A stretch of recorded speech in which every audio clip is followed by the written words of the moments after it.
नमस्कार दोस्तों, मैं कुमार आकाश अपने YouTube channel Kumar study point में आपका पुनः स्वागत करता हूं। दोस्तों, आज की वीडियो में हम पढ़ेंगे गणित के कुछ महत्वपूर्ण प्रश्नों को। और जो भी आज के गणित के प्रश्न होंगे आपके प्रीवियस ईयर के प्रश्न होंगे और जो हमेशा आपके परीक्षा में बार बार पूछे जाने वाले होंगे। दोस्तों, गणित में हमेशा पैटर्न पर आधारित प्रश्न आते रहते हैं और उसी पैटर्न को मैं लेकर आया हूं जो आपके परीक्षा में आएंगे। और दोस्तों, मैं आपको बता दूं कि आप हमारे चैनल से एसएसटी, मैथ और रीजनिंग की वीडियो अपलोड की जाती है। यदि आप किसी भी एग्ज़ाम की तैयारी करते हैं, यानी SSC GD, UP triple SC पेट, यूपीएसआई, एनटीपीसी, ग्रुप डी और किसी भी वनडे एग्ज़ाम की तैयारी करते हैं, तो आप हमारे चैनल को सब्सक्राइब कर लीजिए और सब्सक्राइब करने के बाद बेल आइकन दबा लीजिए, जिससे मेरे द्वारा अपलोड की गई वीडियो का नोटिफिकेशन आपको सबसे पहले मिले और अपनी तैयारी में आज से ही आप लग जाइए। दोस्तों, जैसा कि जान रहे हैं कि जो गणित होता है, गणित में जब तक आप ट्रिक नहीं समझेंगे, प्रश्नों को अच्छी तरह से समझेंगे नहीं, तब तक आप प्रश्नों को सॉल्व नहीं कर पाएंगे। दोस्तों, चलते हैं आज के पहले प्रश्न की ओर। आज का हमारा पहला प्रश्न है, दो संख्याओं का अंतर बड़ी संख्या का 20% के बराबर है, तो यदि छोटी संख्या 12 हो तो बड़ी संख्या क्या होगी। दोस्तों, इस तरह के प्रश्न आपके परीक्षा में हमेशा पूछे जाते हैं, इसीलिए इस प्रश्न को मैं सम्मिलित किया हूं आज की वीडियो में। ये पूछ रहा है कि दो संख्याओं का अंतर बड़ी संख्या का 20% के बराबर हो। दोस्तों, ऐसे प्रश्नों में क्या करते हैं, हम उस संख्या को मान लेते हैं कि वह संख्या x है। जो बड़ी संख्या कह रहा है, मान लेते हैं वो बड़ी संख्या क्या है, x है। जब x है तो फिर प्रश्न को पढ़ते हैं, प्रश्नों को हम बार बार पढ़ते हैं, तब उसका हमको कंसेप्ट क्लियर होता है। तो बड़ी संख्या आपकी x हो गई, तो कह रहा है कि दो संख्याओं का अंतर बड़ी संख्या का 20% के बराबर है। जो अंतर है, यानी जो घटाना है, घटाव है उसमें से, वह 20% बड़ी संख्या का है। यदि छोटी संख्या 12 हो तो बड़ी संख्या बताइए। मान लिया आपकी बड़ी संख्या x हो गई, छोटी संख्या 12 दिया ही है, तो अंतर करने पर x माने बड़ी संख्या में से छोटी संख्या घटाने पर जो इसका जो मान आएगा वो होगा x का 20% के बराबर है। आपका यही प्रश्न कर रहा है कि बड़ी संख्या का 20% के बराबर है। दोस्तों, इसी इक्वेशन को हम सॉल्व कर देंगे, हमारा आंसर आ जाएगा। सॉल्व कैसे करते हैं, ये हो जाएगा आपका x - 12 हो जाएगा बराबर x जो है, जहाँ का है इसका हम गुणा लिख देते हैं। 20% लिखा है तो 20 बट्टे हम 100 कर देंगे, परसेंटेज को हटाएंगे, बट्टा 100 कर देंगे। इसको सॉल्व कर लेते हैं। 20 × 20, 20 × 25 100 हो जाएगा। तो आपका हो जाएगा x - 12 बराबर 1/5 हो जाएगा ना, आप प्लस इंटू x हो जाएगा। अब क्या करेंगे, हम इसमें तिर्यक गुणा कर देंगे। अगले पेज पे चलते हैं, इसको लिखना हो तो लिख लीजिएगा। अगला पेज पे चलते हैं तो हो जाएगा हमारा x - 12 बराबर 1/5 x था ना, इसको हम तिर्यक गुणा कर देंगे तो हमारा आ जाएगा 5x - 12 25 कितना हो गया, 60 बराबर आपका x बच गया। ये हो जाएगा 5x, x को इधर पक्षांतर कर देंगे, -x हो जाएगा, इसको इधर कर देंगे, ये 60 हो जाएगा। और 5x में से x निकल जाएगा, आपका 4x हो जाएगा बराबर 60 हो जाएगा। अब x बराबर आपका हो जाएगा 60/4 हो जाएगा। 4 से काट देंगे तो 15 × 4 = 60 होता है। तो हमारा x का जो मान होगा, x बराबर 15 आ जाएगा, यानी जो बड़ी संख्या होगी वह 15 होगी। तो इसमें जो हमारा विकल्प दिया है, विकल्प बी है यहाँ पे, तो विकल्प बी हमारा सही होगा।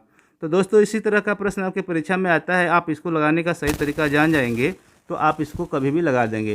यानी समीकरण बनाना ही इसमें बहुत बड़ा कार्य होता है। समीकरण बना लिए, आप सवाल लगा लिए। अगला क्वेश्चन देखते हैं। एक दुकानदार किसी वस्तु की कीमत में 20% की वृद्धि करता है। दोस्तों, इस प्रश्न में कुछ वर्ड छूट गए हैं, प्रश्न अधूरा रह गया है, मैं इसको पूरा लिख देता हूँ, टाइप करने में थोड़ा मिस्टेक हो गया है। एक दुकानदार किसी वस्तु की कीमत में 20% की वृद्धि करता है तथा यहाँ पे लिखेंगे तथा 20% की छूट करता है। क्या करता है, छूट करता है। तब यहाँ से पढ़ेंगे आप, उसका लाभ प्रतिशत होगा। दोस्तों इस तरह का भी प्रश्न आता है, कोई दुकानदार है, मान लीजिए कोई वस्तु खरीदा है, उस पर 20% एक्स्ट्रा इंक्लूड कर देता है, और फिर आप जाते हैं खरीदने के लिए तो कहता है कि इतना % छूट है, तो आपको बताना है कि उसका लाभ प्रतिशत कितना होगा। दोस्तों ऐसे प्रश्नों को सॉल्व करने के लिए हम करते क्या हैं, ऐसे प्रश्नों को सॉल्व करने के लिए हम 100 को आधार मानकर प्रश्नों को सॉल्व किया जाता है।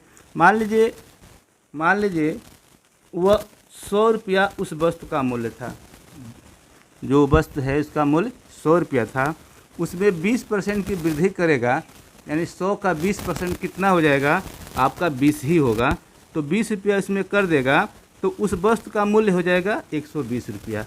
यदि 20% की वृद्धि करेगा 100 रुपया के वस्तु पर, तो उसका मूल्य हो जाएगा 120 रुपया हो जाएगा।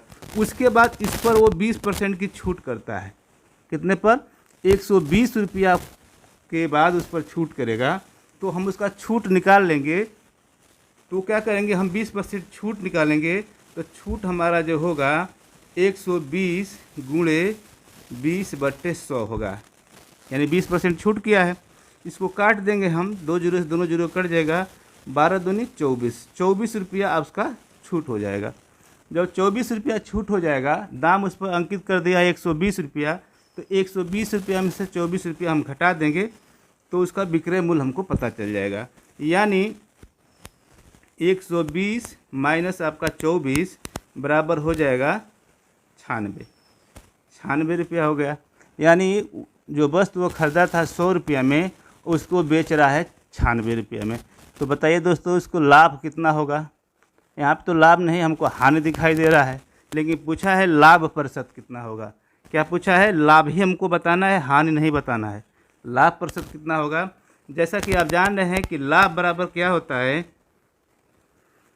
लाभ बराबर होता है विक्रय मूल्य माइनस क्रय मूल्य।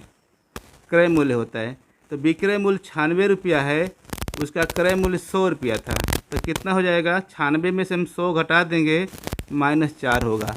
कितना हो जाएगा, -4। तो -4% उसको लाभ होगा। कितना होगा, -4% लाभ होगा। भले ही उसको घाटा जा रहा है, लेकिन लाभ पूछेगा तो माइनस में लिख देंगे तो मेकअप हो जाएगा, वही बात हो जाएगी।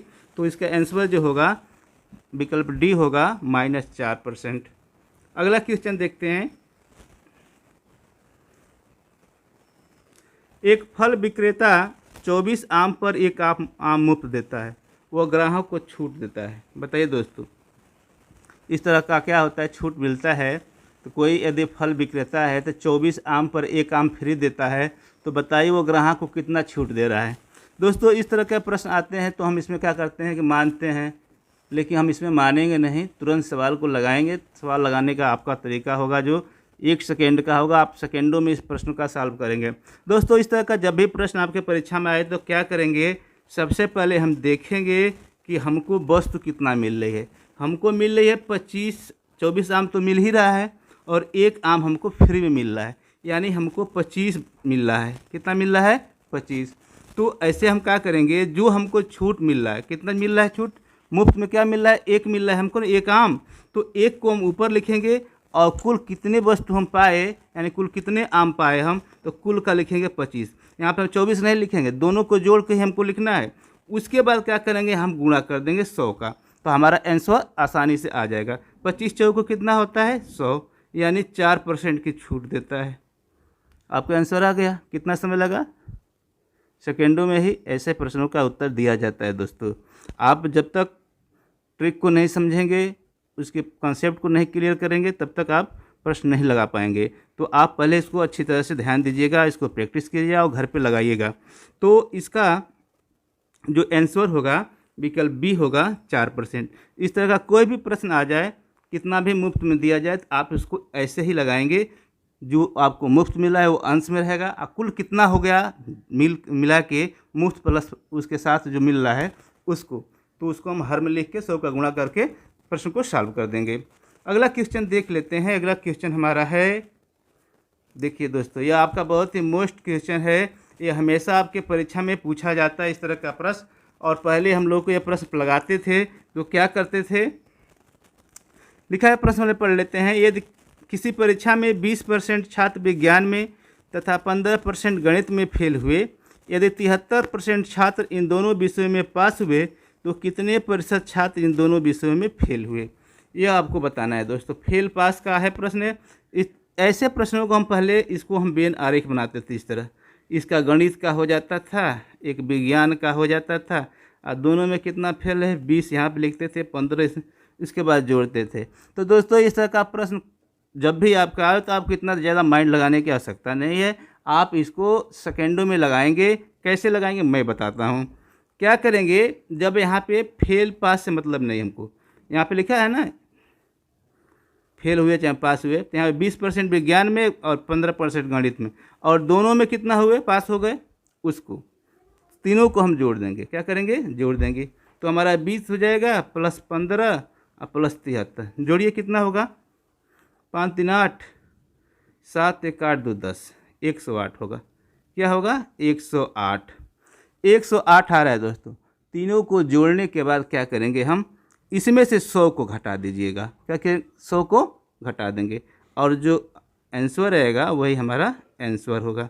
108 में से 100 निकल गया, 8 बच गया और 8% हमारा आंसर आ गया। क्या आ गया, 8%। तो विकल्प बी में इसका सही आंसर है। इस तरह के प्रश्नों को आप ऐसे ही लगाएंगे। यदि यहाँ पे लिखा हो पास हुए और यहाँ पे लिखा हो फेल हुए, तब भी हम यही ट्रिक अपनाएंगे और ऐसे ही लगाएंगे दोस्तों। अगला क्वेश्चन देख लेते हैं। यदि 12 मित्र एक दूसरे से हाथ मिलाते हैं तो कितनी बार हाथ मिलेंगे। दोस्तों ऐसे प्रश्न हमेशा आपके परीक्षा में पूछे जाते हैं कि यदि 11 खिलाड़ी एक दूसरे के साथ क्रिकेट खेलते हैं तो कितनी बार खेलेंगे। ये हाथ मिलाने वाला है, क्रिकेट खेलने वाला, इस तरह के तमाम प्रश्न आते हैं।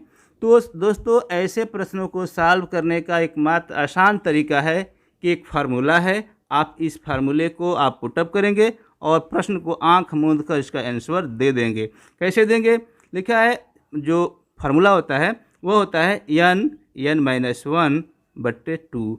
इसी फार्मूले पर आपको प्रश्न को सॉल्व करना है। n का जो वैल्यू है कुल संख्या से मतलब है, n मतलब है 12, कोष्टक में लिखेंगे 12 - 1/2, ये हो जाएगा 12, 12 में से 1 जाए 11/2, यानी गुणा हो जाएगा यहाँ पे, तो 2 से काट देंगे, 2 छक्के 12, 11 छक्के 66, यानी 66 बार हाथ मिलेंगे दोस्तों। कितने बार मिलेंगे, 66 बार। तो इस टाइप का प्रश्न आपके परीक्षा में जब आए तो आप ये फार्मूला नोट कर लीजिएगा अपने नोटबुक में, कि हमेशा आपको याद रहेगा, कभी भूलेगा नहीं, और ऐसे ही आप उसको सॉल्व कर लीजिएगा। दोस्तों कोई भी आप किसी भी परीक्षा का प्रिपरेशन कर रहे हो तो आप हमारे चैनल को अवश्य देखिए, और आपको मैं ऐसे प्रश्नों का सॉल्व करने का तरीका बताऊंगा जिससे आप तुरंत जाके परीक्षा हाल में आंख मूंद के प्रश्नों को सॉल्व कर देंगे। अगला क्वेश्चन देखते हैं। 3 बालकों की औसत आयु 30 वर्ष है तथा उनकी आयु का अनुपात 3:5:7 है, तो सबसे कम उम्र के बालक की आयु क्या होगी। दोस्तों ये बताना है आपको कि 3 बालकों की आयु है, औसत आयु 30 वर्ष है। औसत आयु जैसा कि हम जानते हैं कि यदि कोई वस्तु हो तो सबको जोड़कर उसके नंबर से हम भाग दे देते हैं, औसत आय हमारी निकल जाती है। लेकिन कुल योग निकालना हो तो क्या करेंगे, हम जितनी संख्या होती है उसमें औसत आय का गुणा कर देते हैं, योग निकल जाता है। यानी औसत आय हमारा दिया है 30 वर्ष, तो योग कितना होगा तीनों का, तो आयु का जो योग होगा आपका, जो आय का योग होगा आपका वो होगा 30 × 3 होगा, यानी 90 होगा। क्या होगा, 90 होगा। यहाँ पे आपका जो रेशियो दिया है 3:5:7 का, तो यह इसी में बटा हुआ है तीनों का रेशियो, यानी 3:5:7 है। तो इसमें पूछा है कि सबसे कम उम्र के बालक क्या है, तो जिसका सबसे कम रेशियो होगा वही सबसे कम उम्र का बालक है, यानी जिसका 3 रेशियो होगा वही सबसे कम उम्र का बालक होगा। यदि इसको हम जोड़ दें यानी इसका अनुपाती योग निकालेंगे तो क्या आएगा, तो हमारा आएगा 7 5 12 12 3 15 आएगा। क्या आएगा, 15 अनुपाती, यानी 15 अनुपाती का हमारा 90 होता है तो 1 का कितना होगा, 3 का कितना होगा, यही हमको बता देना है। तो मान लीजिए 15 रेशियो का हमको 90 होता है तो 1 रेशियो को क्या हो जाएगा, 90/15 हो जाएगा।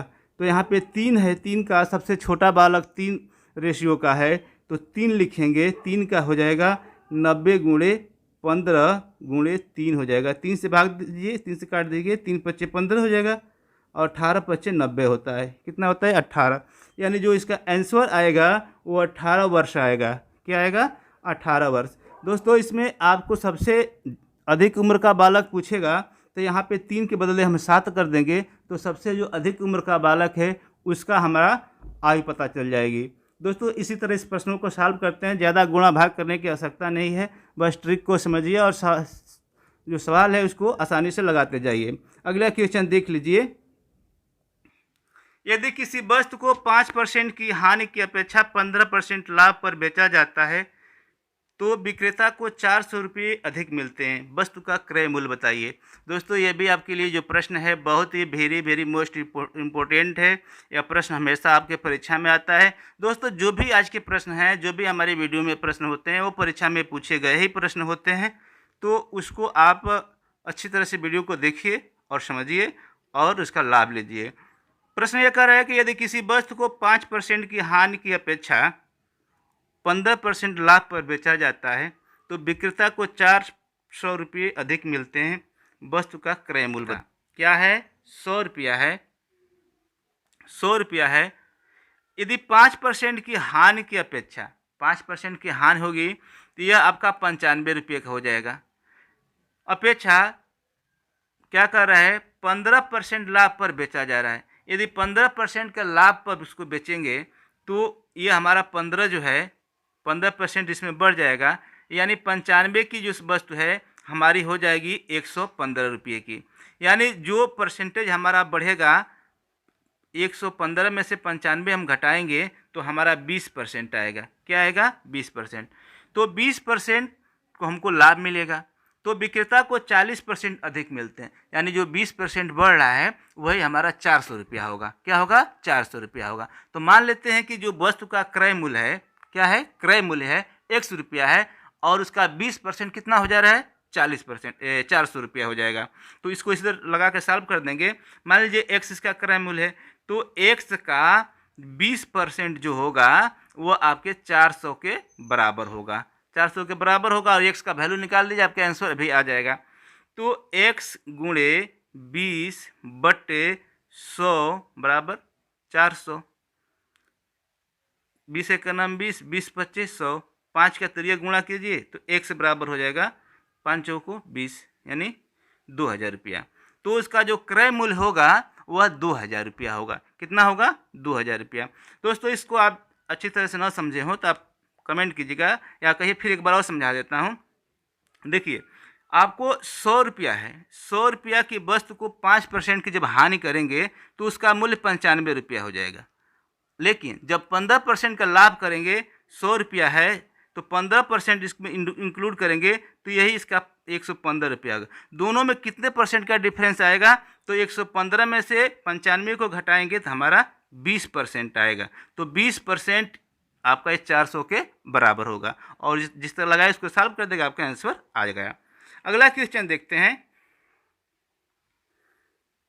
यदि रितेश 40 वर्ष का है तथा सतीश 60 वर्ष का है तब कितने वर्ष पहले उसकी आयु का अनुपात 3:5 होगा। दोस्तों जो प्रश्न ये कह रहा है तो ये कह रहा है कि यदि वर्तमान में आज के डेट में रितेश आपका 40 वर्ष का है और सतीश 60 वर्ष का है तो कितने वर्ष पहले, माने पहले पिछले कितने वर्ष पहले जो उनका उम्र का जो अनुपात रहा होगा वह 3:5 रहा होगा। दोस्तों ऐसे प्रश्नों को हम मानेंगे भी नहीं और इसको लगाएंगे भी।